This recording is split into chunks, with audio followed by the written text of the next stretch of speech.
Bonjour tout le monde, aujourd'hui on va jeter un œil à ce Rodelink Filmmaker Kit qui est un système audio sans fil plutôt pas cher et qui a l'air vraiment pas mal. Donc on va le déballer ensemble.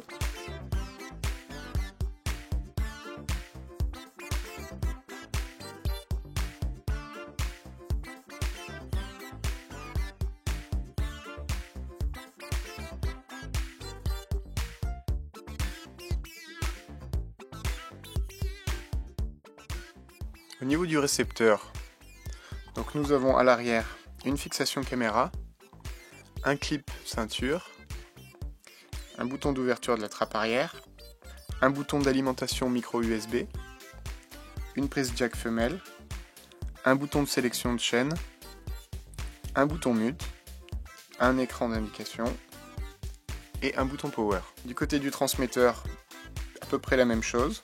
Sur l'arrière, une fixation ceinture, un clip, deux trappes pour pouvoir rajouter une fixation caméra qui est fournie avec, une alimentation micro USB aussi, un port jack femelle, un bouton power et un écran d'affichage.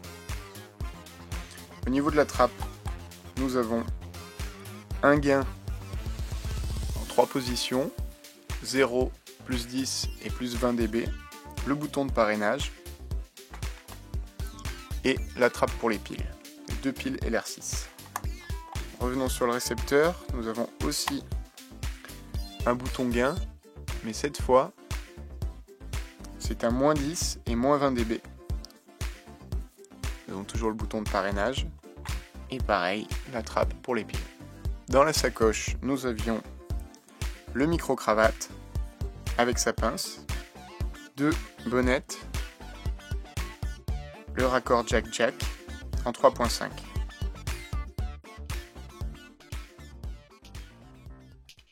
Dès l'allumage, vous pouvez voir que le récepteur recherche automatiquement un transmetteur.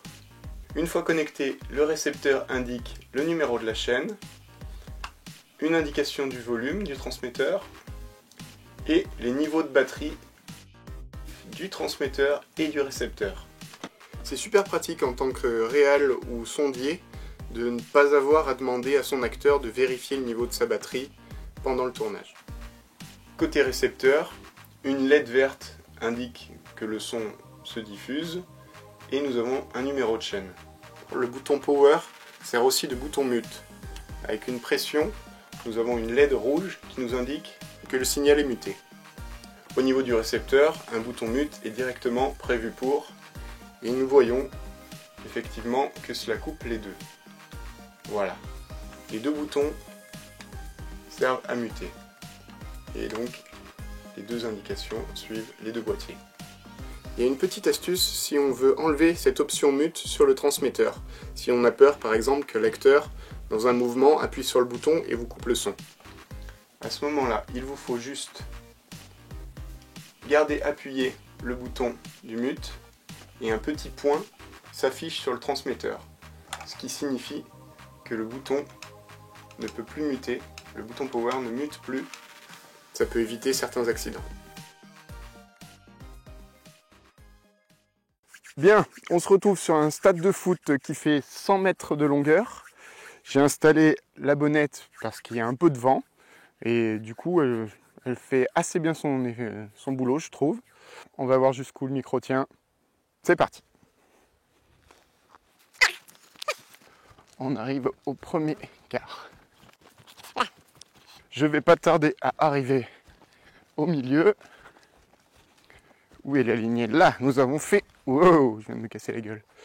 Là, nous avons fait 50 mètres. Donc je vais continuer, on va voir si ça tient le coup.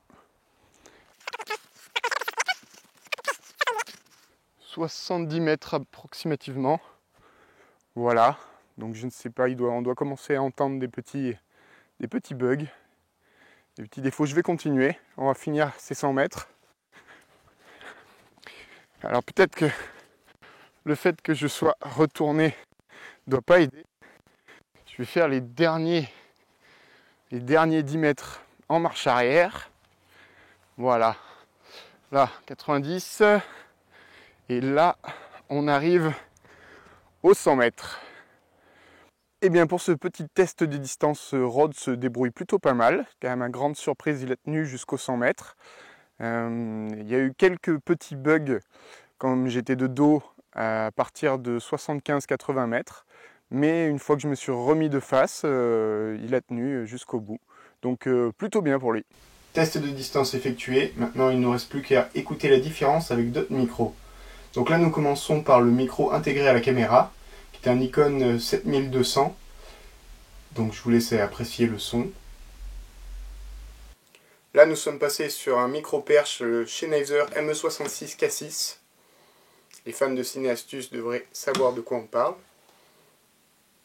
Et maintenant, vous entendez la différence avec le micro-cravate de chez Rode. Je vais continuer avec le micro Rode pour que vous puissiez vous faire une idée du son. On va parler de prix maintenant. Je disais que c'était plutôt pas cher, toute proportion gardée, puisque Rode cherche à concurrencer Sennheiser avec son kit EW100, voire EW112, qui est aux alentours de 600 €. Là où Rode se positionne avec son kit qui est autour des 380 €. Voilà, pour conclure, je dirais que ce kit peut être un bon choix si vous débutez, qu'il est ultra simple d'utilisation. On sort de la boîte, on met des piles et ça fonctionne. Ça peut être le choix de l'économie avec son tarif quasiment moitié prix.